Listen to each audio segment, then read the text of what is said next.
Kailangan na po nating itanim tong ating cuttings. Ang ugat, tingnan nyo po, 2 inches na ang ugat niya. Ang hahaba na ho ng ugat, ayan. Yan po. Bali ito, kinat ko po dyan yan eh. Noong November, pero kasi winter, wala naman siyang ganong process.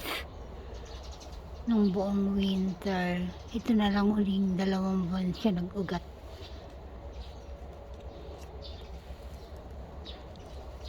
Si Super Bibo.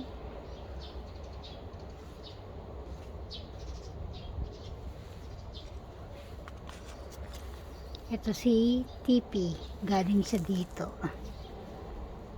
At itong si Fred Ives, ayan na po siya ngayon. Nakatanim na po siya. Ito na lang tatanim natin. Emergency na to. Kailangan may tanim ko na siya ngayon.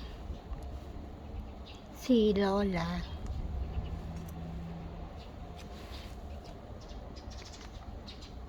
Ito si Rice Bowl. Ang ganda ng ugat. Pink na pink. Ay. Si Red Corn. Ayan, nagkumpul-kumpul na ang ugat. Kailangan na talaga itanim. Nakaready na po tayo ng pot. Maliit lang po ang gagamitin natin. Ayan, ready na rin ang lupa. Kaso basang-basa, papailalim na lang natin kung basang lupa, tapos yun po yung lupa ipapaibabaw ko.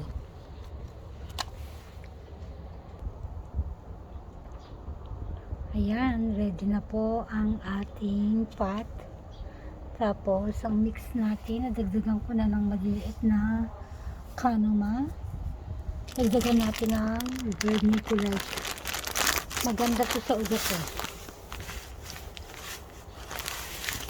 Ito lang ibabaw, bali.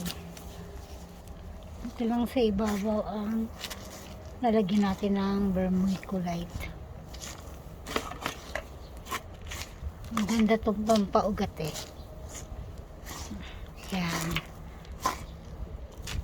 Iba po ang body mix niya. Yan.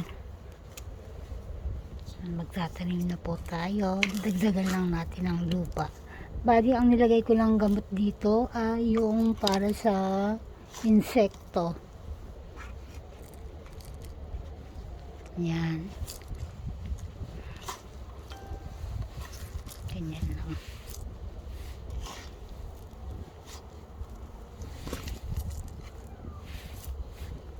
Dagdagan lang natin ng maitanim na. Ang tagal na nito.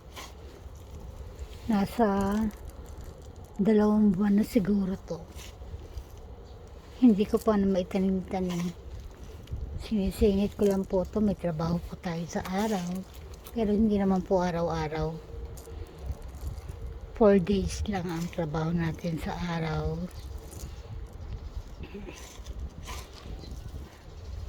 Tapos may alaga tayong bata pagka nasa bahay. May alagang bata, magluto, maglaba.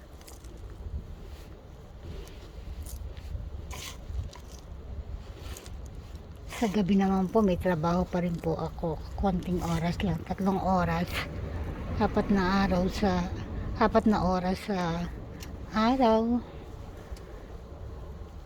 4 na oras sa araw at 3 oras sa gabi. Ayan, okay na po. Bali, tanim lang po natin na hindi pala ito basta-basta magagamit ng isang kamay lang. Ito na lang si Monroe Lawi. Si Monroe Lawi, maliit lang ang ugat. Madali lang itong itanim, hindi katulad ng mahabang ugat, kailangan talaga ng 2 kamay. Bali, i-cut ko na lang po siguro muna at pakita ko na lang sa inyo mamaya.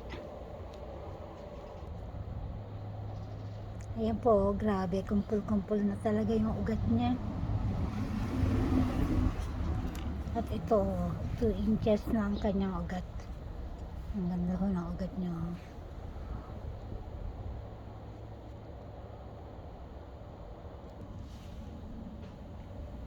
Yan si red corn po na itanim na natin. Si red corn.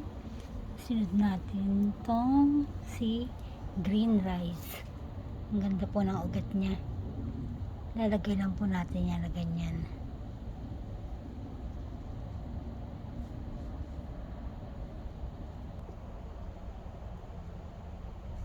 Yan, bali.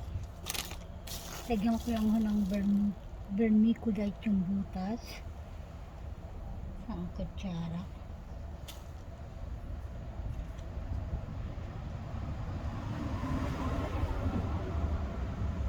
Yan.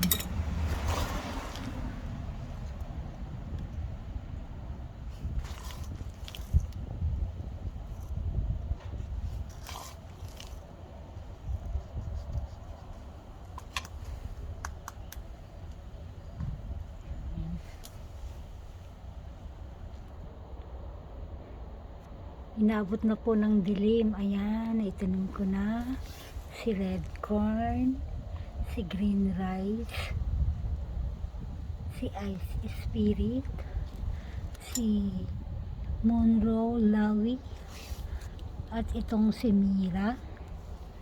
Agaboides po to, si Mira. Dalawa. Saka itong si Ebony, Orange Ebony. Bali, ang ilalagay ko na lang dito ay si Kante at si Super Bomb. Ayan po sila. Konti na lang. Ang natira na lang ay si Lola at si Luella, si Marcos. Bali, hanggang dito na lang siguro itatanim ko si Super Bomb at si Kante. Saka si Luella. Tatlo na lang itatanim ko. Yung Lola, iiwanan ko na sa kay Marcos. Ibang patang gagamitin ko dito eh. Ayan. I-update ko na lang kayo siguro bukas kasi madilim na. Tatlo na lang ang itatanim ko. Kante, Super Bomb, at Luella. Yan, bali malaki po yung pot na gagamitin natin sa kanya. Ito, 6 lang po ang sukat nito. Ito, 7.5. Yan, kasi medyo malaki po talaga sila. Hanggang dito na lang po. Bukas i-update ko kayo. Bye!